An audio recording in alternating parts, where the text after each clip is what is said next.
함께 하시기 위해.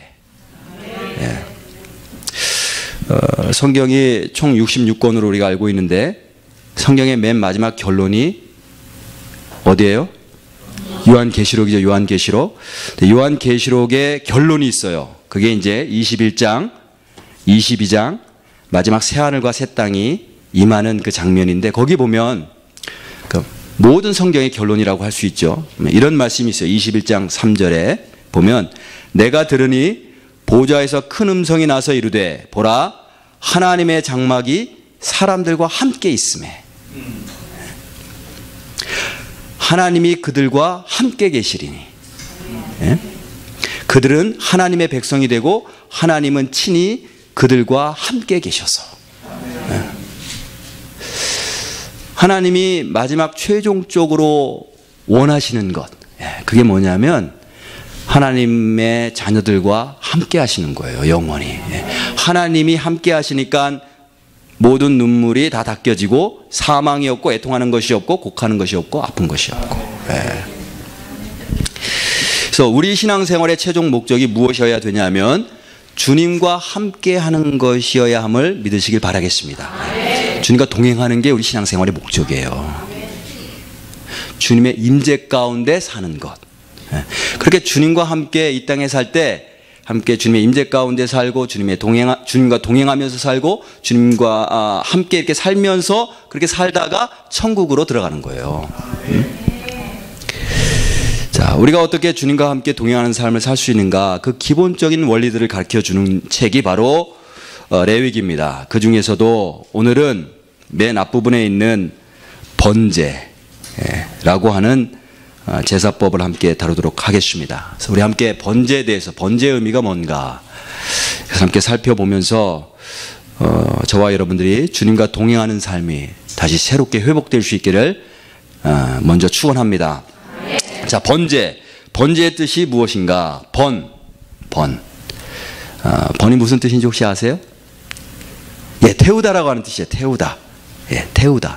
번은 태우다. 영어도 비슷하죠? burn. 그죠?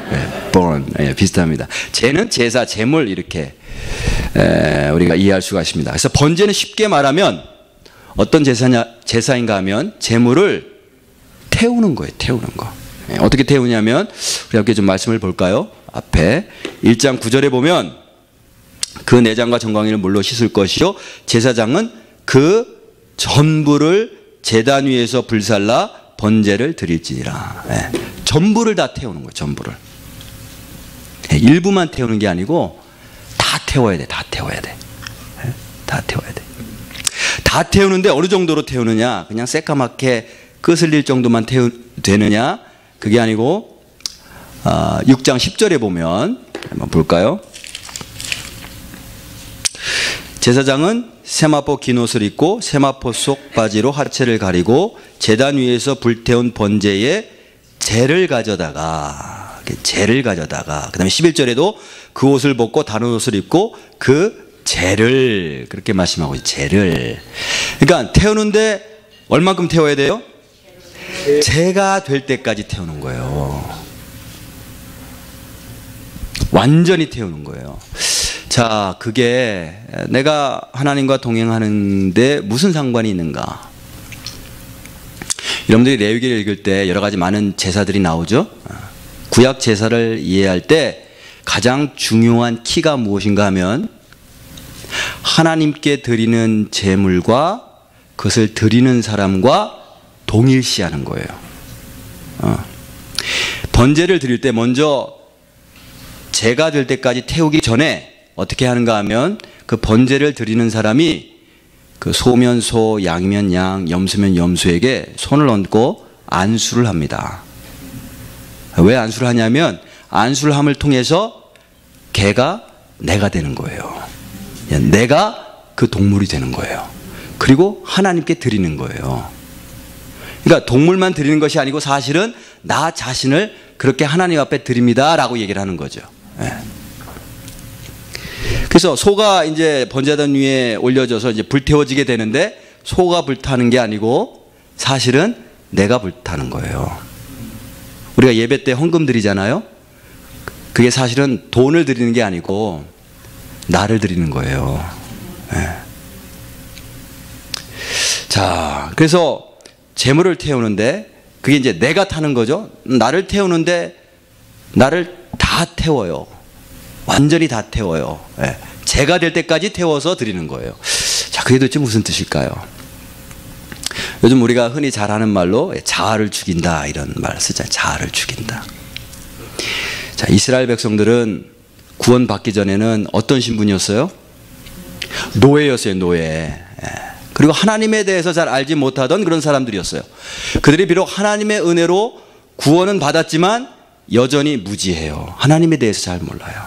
그리고 여전히 고집이 세요. 자아가 살아있단 말이에요. 그리고 애굽의 종교와 애굽의 문화 속에 아주 뼛속 깊이까지 물들어 있던 사람들이에요. 근데 하나님, 거룩하신 하나님과 함께 동행하면서 천국까지 가기 위해서는, 가나안 땅까지 들어가기 위해서는 먼저 그러한 옛자아가 다 죽어야만 됐어요. 근데 자아가 죽는다는 것이 무슨 뜻인지 모르는 그들에게 하나님께서 어떻게 자아를 죽일 수 있는가, 그것을 알려주시기 위해 행하라고 하신 것이 바로 번제였어요. 예, 번제를 태워서 제가 될 때까지 태워서 하나님께 드리는 모습을 보면서 내가 저렇게 태워줘야 되는구나. 예, 그런 걸 배우는 거죠. 자, 번제를 드리면서 이제 제물을 태우는데 이게 제가 될 때까지 태워야 돼. 제가 될 때까지. 얼마나 오래 태워야 될까요? 성경에 보면 이게 짧은 시간에 이루어지는 게 아니고 아침부터 태우기 시작해서 하루 종일 태우고 밤새도록 태우고 아침까지 태워요. 그래서 우리가 조금 전에 읽었는데 그 전 구절 보겠습니다. 제가 안경이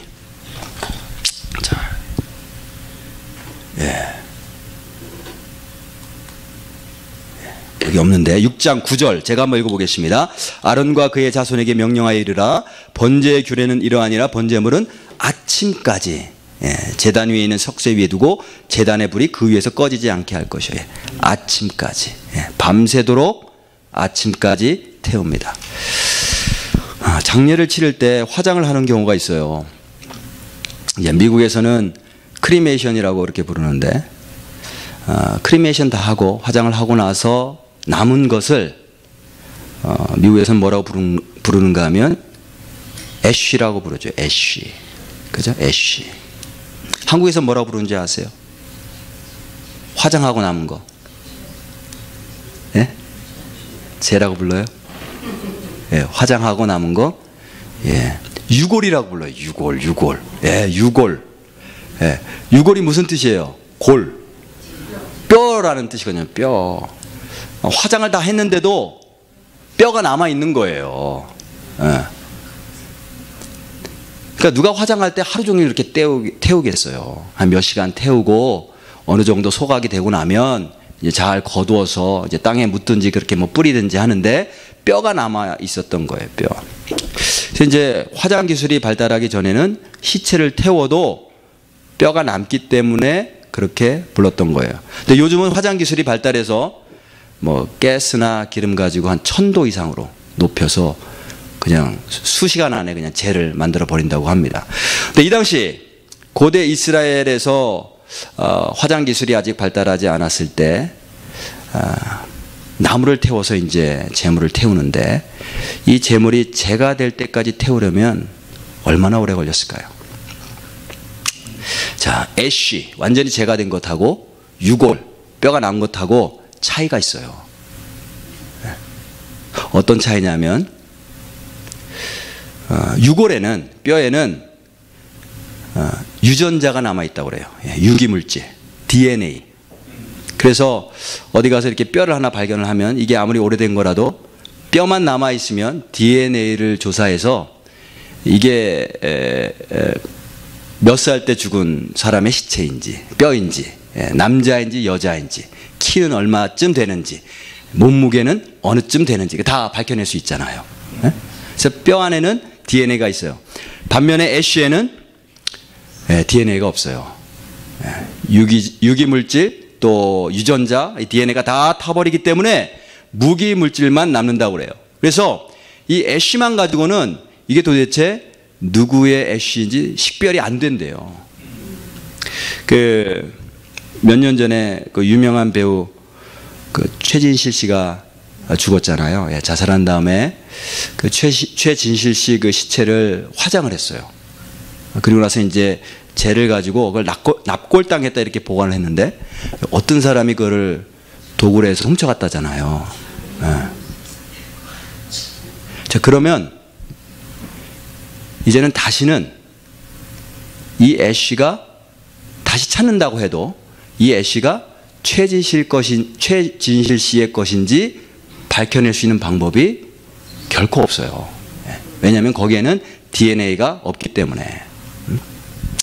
자, 우리가 하나님의 온전한 임재 가운데 살려면, 주님과 동행하는 삶을 살려면 먼저 자아가 죽어야 되는데, 얼마만큼 죽어야 되냐면 제가 될 때까지. 이윤영이라고 하는, 제 이름이 이윤영인데, 이윤영이라고 하는 자아가 다 타서 제가 돼서 더 이상 나라는 DNA가 나타나지 않을 정도로 되려면 얼마나 오래 걸릴까요? 이게 평생 걸리는 작업이에요. 그래서 이제 나중에 하겠지만 하나님께서 번제를 매일 아침마다 드리라고 해요. 왜냐하면 내가 회개를 한다고 해도 자아가 또 살아나. 내가 부흥회 때 은혜 받고 눈물을 흘리면서 내 자아를 십자가에 못 박겠다라고 해도 다음날 또 살아나요. 또 혈기가 살아나고 욕심이 또 살아나고. 그걸 하나님이 너무나 잘 아셨어요. 그래서 번제를 매일 아침마다 드려라, 그렇게 말씀하세요. 또 오늘 본문에 보면 특별히 번제란 다 드리는 건데, 제물 전체를 다 드리는 건데, 그렇죠? 특별히 드리라고 하시는 그 부위가 있어요. 1장 8절과 9절에 우리 함께 나오는데 한번 읽어보겠습니다. 아론의 자손 제사장들은 그 뜬 각과 머리와, 여기 머리죠. 그 다음에 기름을 제단 위에 불 위에 있는 나무에 버려놓을 것이며 그 내장과 그 다음에 정강이를 물로 씻을 것이요 제사장은 그 전부를 제단 위에서 불살라 번제를 드릴지니 이는 화제라 여호와께 향기로운 냄새니라. 다 드려야 되는데 그 중에 특별히 언급하신 부분이 있어요. 특별히 언급하신 부분. 그 부분이 중요하기 때문에 언급하셨어요. 세 부위인데 하나는 머리, 그 다음에 두 번째는 내장, 세 번째는 정강이에요. 먼저 머리를 제단 위에서 제가 될 때까지 불살라야 돼요. 머리는 뭐를 상징하냐면 내 생각, 내 계획, 내 판단, 이걸 상징해요. 내 머리를 먼저 제단 위에 불살라야 돼요. 예수님께서 내 주인이 되셔야 되는데 내가 자꾸 주인 돼서 내가 결정하잖아요. 왜 그러냐면 내 머리가 아직까지도 살아있기 때문에 그래요. 이스라엘 백성들이 광야 생활하는 걸 이렇게 보면 하나님의 말씀을 믿지 못합니다. 신뢰하지 못하고 순종을 안 해요.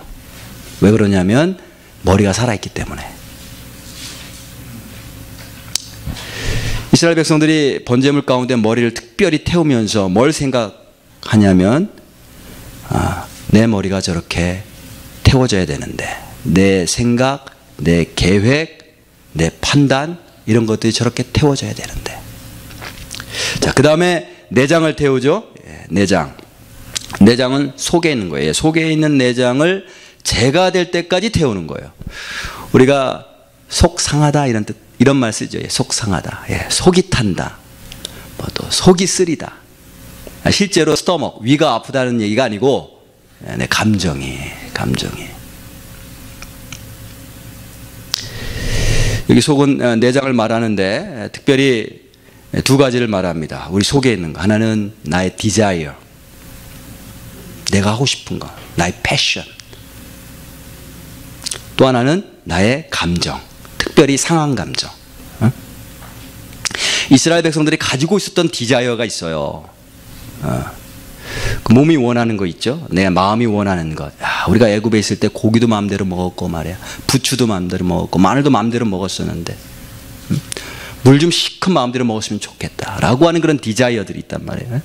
근데 이런 디자이어들이 만족이 안 되면 그 다음에는 감정이 상하죠. 그러니까 이제 불평하고 원망하고 그런 모습을 봅니다. 이스라엘 백성들뿐만이 아니라 우리 안에도 육적인 욕구가 엄청나게 많이 있습니다.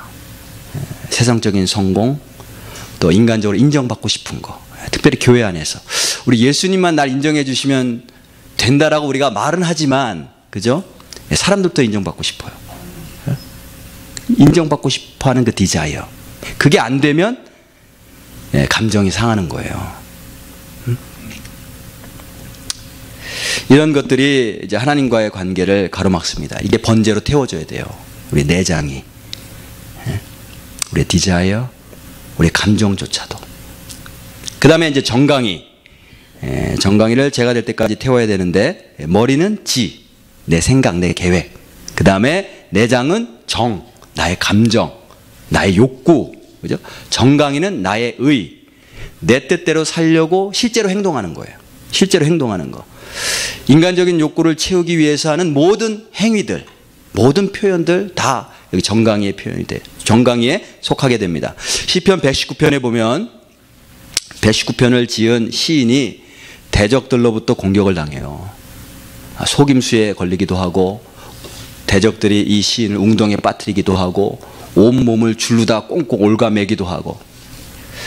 근데 이 시인이 이 대적들에게 그대로 대응을 하지 않아요. 마음 같아서는, 그리고 인간적인 그런 의지, 육신적인 의지에 따르기를 원한다면 똑같이 대응하고 싶은데 똑같이 대응하지 않기로 결정합니다. 그리고 오직 하나님의 말씀만 묵상하고 하나님의 말씀에만 순종하는 삶을 고집해요. 왜냐하면 하나님을 신뢰하기 때문에. 그래서 우리 그리스도인들은 결국 세상 사람들과 다르게 살게 됩니다. 저희 아이가 중학교 지금 3학년인데요. 제가 스마트폰을 안 줘요. 저희 집은 케이블 TV도 없습니다.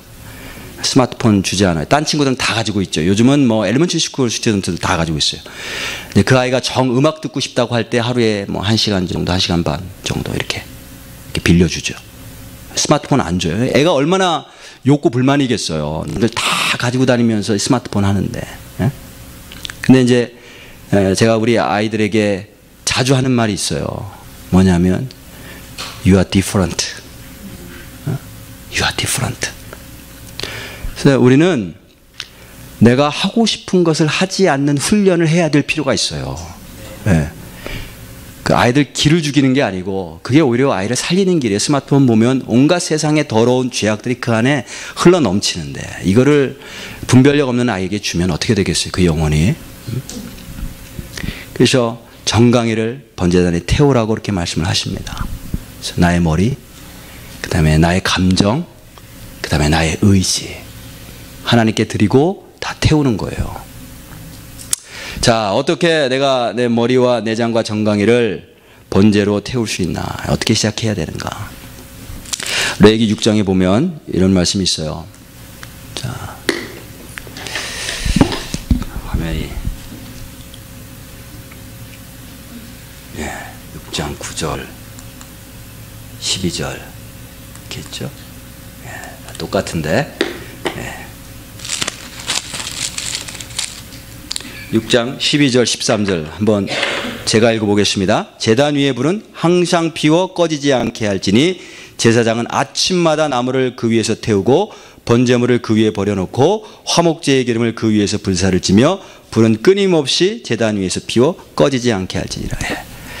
불을 꺼지지 않도록, 번제단에 불을 꺼지지 않도록 그렇게 하라고 말씀하시는데 여기서 불은 성령님을 말씀하십니다. 성령님, 성령의 불을 말씀하십니다. 내가 내 스스로 내 머리를 태울 수가 없어요. 내 감정을 태울 수가 없고 내 의지를 내 스스로의 노력으로는 태울 수가 없어요. 구약의 이스라엘 백성들이 트라이 했는데, 시도했는데 실패했잖아요. 그죠? 신약 시대에 성령님이 임하셨어요. 오직 성령의 불로만 내 머리, 내 감정, 내 정강이를 태울 수가 있어요. 그래서 이 성령의 불이 계속해서 내 안에서 역사하여 꺼지지 말고 나를 태워야 돼요. 그때 비로소 우리가 주님과 동행하는 삶을 살 수가 있어요. 예, 주님 생각하게 되고, 그죠? 주님의 마음을 품게 되고, 예, 주님이 원하시는 일들을 행할 수 있게 되는 거예요. 성령의 불이 임하면, 이 성령의 불이 어떤 모습으로 나타나냐면, 예, 제 경험에 의하면 첫 번째, 말씀의 불로 임해요. 말씀의 불로. 성령님이 하시는 일이 어떤 일인가 하면 하나님의 말씀을 깨닫게 하세요. 그래서 내 생각이 잘못됐구나. 하나님의 생각은 이거구나. 하나님의 뜻은 이거구나. 그렇게 깨닫게 해주시죠. 제가 하나님을 깊이 알아가기 시작한 것은 말씀을 통해서부터입니다. 매일 큐티를 하게 됐는데 그날 이후로 저뿐만이 아니라 이제 우리 아내도 매일 큐티하고 우리 아이들도 매일 큐티하도록 시키고 있어요. 특별히 인생의 어려움을 만날 때 말씀을 붙잡았습니다. 그랬더니 그 말씀이 우리를 인도해 가세요. 그 말씀이 우리로 하여금 견디게 하시고 그 말씀이 결국 우리를 이끌고 승리하게 하시는 것을 여러 번 체험했습니다. 시편 19편에 주님의 말씀이 영혼을 소성케 한다, 이런 말씀이 있어요. 주님의 말씀이 영혼을 소성케 한다. 저와 여러분들에게 말씀의 불이 뜨겁게 임하기를 간절히 축원합니다. 하나님의 말씀이 들어와야, 성령의 불로 임해야 내 머리가 태워져요. 내 생각, 내 판단, 이런 것들이 깨지고 하나님의 생각이 들어올 수가 있어요. 그 다음에 성령의 불이 임할 때 어떤 모습으로 나타나는가 하면 기도의 불로 임합니다. 사실 기도 없이 우리의 삶에 불이란 없어요. 기도하지 않으면 성령의 불을 체험할 수가 없어요. 제가 미국에서 처음에 와서 싱글로 공부할 때에 제 기숙사 제 방 맞은편에 살던 어떤 전도사님이 계셨어요. 젊은 싱글 남자 전도사님이었는데 그 당시에는 뭐 너나 할 것 없이 일하면서 공부할 때였어요. 이제 저도 학교에서 몇 가지 잡 가지고선 이제 일을 하면서 공부를 했고, 다른 분들도 뭐 신문을 돌리시는 분들도 있었고, 뭐 식당에서 일하시는 분들도 있었고, 그러니까 너도 나도 할 것 없이 다 일하면서 공부를 하는 거예요. 근데 이 제 맞은편에 있었던 그 전도사님은 아버님이 목사님이셨는데 좀 경제적으로 여유가 있었던 것 같아요. 일을 안 하고도 공부를 하셨어요. 재정적인 걱정 없이. 그런데 이분이 이렇게 볼 때 다 일한단 말이에요. 그러니까 왠지 자기도 일을 해야 될 것 같은 생각이 들었어요. 그래가지고 이제 아버지께 전화를 합니다. 한국에 있는 아버지께 전화해서 아버지, 저도 일해야 될 것 같아요. 그랬더니 그래, 몇 시간? 그래, 얼마나 버는데? 이렇게 물어보셨어요. 이 전도사님이 새벽에 일찍 일어나서 하루에 4시간 신문을 돌리면 한 주에 200불씩, 2주에 400불을 벌 수 있어요. 하루에 새벽에 일찍 일어나서 4시간 신문을 돌리면 2주에 400불을 벌 수 있어요. 그랬더니 그 아버지가 딱 들으시더니 그래? 그러면 너 하루에 4시간씩 기도해. 그러면 내가 그 돈 내가 보내줄게. 그러셨어요. 근데 제가 그 간증을 듣는데 하나님께서 저에게 하시는 말씀으로 들렸어요. 그래서 결국 저도 나중에 이제 결혼하고 나서 일을 다 그만두고 하나님의 은혜로 기적과 같은 방법을 체험하면서 졸업하게 됐습니다. 우리가 일을 해야 되죠. 기도만 하고 뭐 일을 하지 말라는 얘기가 아니고 우리가 일을 해야 됩니다. 우리의 일터가 선교지예요. 일터 속에서 예수님의 사랑을 전하는 그런 선교사, 복음 전도자의 역할을 다 감당해야 돼요. 근데 중요한 것은 일이 너무 바빠서 또 생활에 치여서 성령의 불, 기도의 불이 꺼지는 게 문제예요. 성령 안에서 기도의 불이 붙으면 하나님 아버지의 마음을 알게 됩니다. 처음에 기도할 때는 내가 다급해서 내 문제로 기도하거든요. 근데 기도하다 보면 주의 성령이 임하시면 그 모든 문제는 이미 하나님이 알고 계시고 이미 다 해결해 주실 것을 약속해 주세요. 그러면서 하나님의 마음을 품게 돼요. 나를 바라보고 계신 하나님의 마음, 우리 가족들을 바라보고 계신 하나님의 마음, 우리 교회를 바라보고 계신 하나님의 마음, 그 마음을 알게 되고 그 마음을 붙잡고 기도하게 되는 거예요. 마지막으로 성령이 임하면 사랑의 불이 있습니다. 사랑의 불. 성령의 불이 부어지면 우리가 무엇을 하든지 우리 행동 속에 사랑이 흘러나와요. 사랑이. 제가 한국에서 신학교 다닐 때 인후학사라고 하는 기숙사에서 제가 공부를 했습니다. 인후학사는 한국의 광림교회라고 하는 굉장히 큰 교회인데 그 교회에서 이렇게 세운 그런 기숙사였어요. 총 4층인데 1층에는 사무실하고 게스트룸이 있고 2층, 3층에 학생들의 방이 있고 맨 꼭대기 4층에는 독서실이죠. 예, 독서실이 있었고 채플이 있었어요. 이런 예배실이 있었어요. 그래서 이제 제가 거기 있을 때 졸업하기 전에 이제 독서실에 가서 그 4층에 올라가서 12시까지 공부하고 또 채플에 가서 막 뜨겁게 하나님 앞에 부르짖고 기도하던 그런 때가 있었어요. 근데 어느 날 제가 이제 채플에서 이렇게 이제 12시에 시간을 정해놓고 막 부르짖어 기도하는데 추운 겨울이었어요. 겨울이고 그때 히터도 하나도 틀지 않고 굉장히 차가운 그런 기온이었는데 막 이제 뜨겁게 기도하다가 거기서 예수님을 만났습니다. 십자가 위에서 나를 위해 죽으시는 예수님의 모습 보고 그분의 겸손함과 순종함, 그 깊이가 얼마나 큰지 제가 도저히 감당이 안 돼서 이제 눈물 펑펑 쏟고 그 가운데 또 나의 죄악된 모습도 하나님께서 보여주시고 그렇게 이제 굉장히 큰 은혜를 받고 하나님의 임재를 체험하고 했던 그런 때가 있었어요. 자, 그렇게 이제 기도를 마무리하고 이제 제가 제 방으로 내려가려고 하는데 하나님께서 제 마음에 네가 오늘 밤 여기서 나랑 함께 있을 수 없겠니? 이제 그런 마음을 주셨어요. 그게 너무나 분명했어요. 오늘 밤 네가 나와 함께 이곳에 있을 수 없겠니? 그때 12월 달 추운 겨울이었는데 난방도 없고 히터도 없고 그래서 이제 이불을 가지고 올라와서 강대상 위에서 그날 밤을 지내는데 너무 추우니까 잠을 잘 수가 없어요. 너무 추워서 잠을 잘 수가 없고 이 밤만 지나봐라. 다시는 내가 다시 이제 기숙사방으로 돌아가서 자야 되겠다.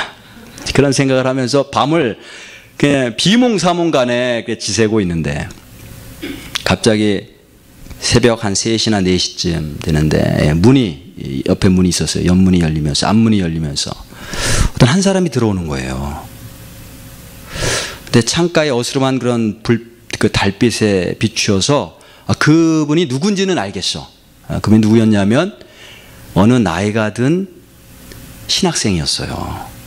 싱글인 신학생. 이분이 이렇게 들어오더니 요 앞에 엎드려서 기도하는데 자기의 가슴을 바닥에다 대고 기도하는 거예요. 그 추운데 그 차가운 마룻바닥에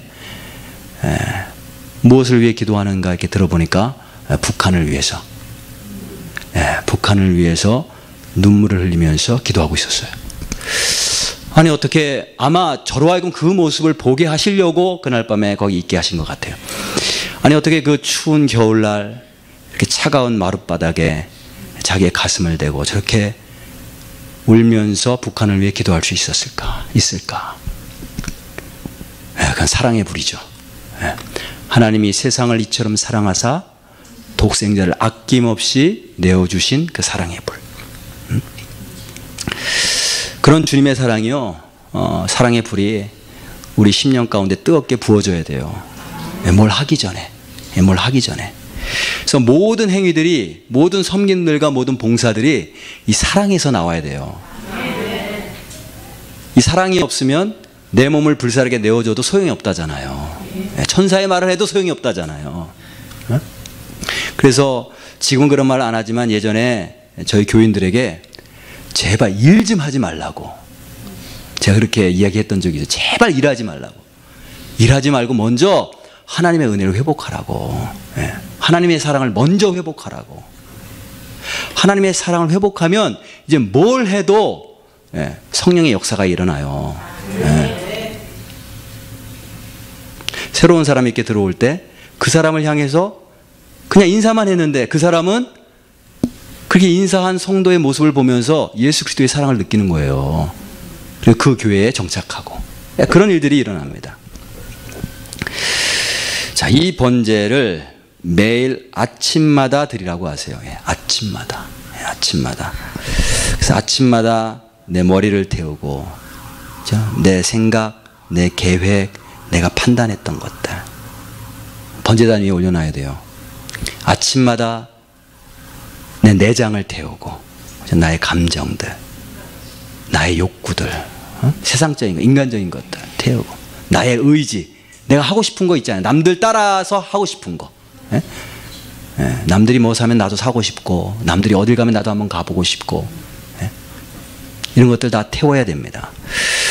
그래서 저는 생각날 때마다 매일 특별히 예배 전에, 설교 전에 반드시 이 기도를 해요. 오늘도 여기 올라오기 전에 이 기도를 했어요. 주님, 내가 내 머리, 내 내장, 내 정강이를 번제단 위에 올려놓고 불태우기를 원합니다. 성령의 불로 태워주시고 주님의 생각, 주님의 마음, 주님의 뜻을 따라 살 수 있도록 도와주세요. 그 기도를 매일 할 뿐만이 아니라 수시로 해요. 수시로. 왜냐하면 그렇게 하지 않으면, 그렇게 해도 우리는 내 자아가 너무 세기 때문에 내 자아가 살아날 수밖에 없어요. 우리 한번 따라해 보시겠어요? 자, 주님, 내 머리와 내 내장과 내 정강이를 번제단 위에 올려놓고 불태우기를 원합니다. 성령의 불로 태워 주옵소서. 하나님의 생각과 하나님의 마음과 하나님의 뜻을 따라 살기를 원합니다. 우리가 일이 바쁘고 생활이 바쁘고 또 공부하시는 분들 학업이 바쁘다 보면 또 정신없이 달려가다 보면 불이 없어요. 영혼이 점점 메말라 갑니다. 근데 성경은 성령의 불이 꺼지지 말아야 된다라고 말씀하고 계세요. 불이 꺼지지 않게 하라. 불이 꺼지지 않게 하라. 이 시간 이 말씀이 저와 여러분들에게 주시는 주님의 말씀으로 받아들여질 수 있기를 간절히 축원합니다. 우리 함께 찬양 한 곡 하고 함께 기도하는 시간 좀 갖겠습니다. 마음이 상한 자를 고치시는 주님. 우리 찬양 가사 생각하면서 함께 찬양하시겠습니다.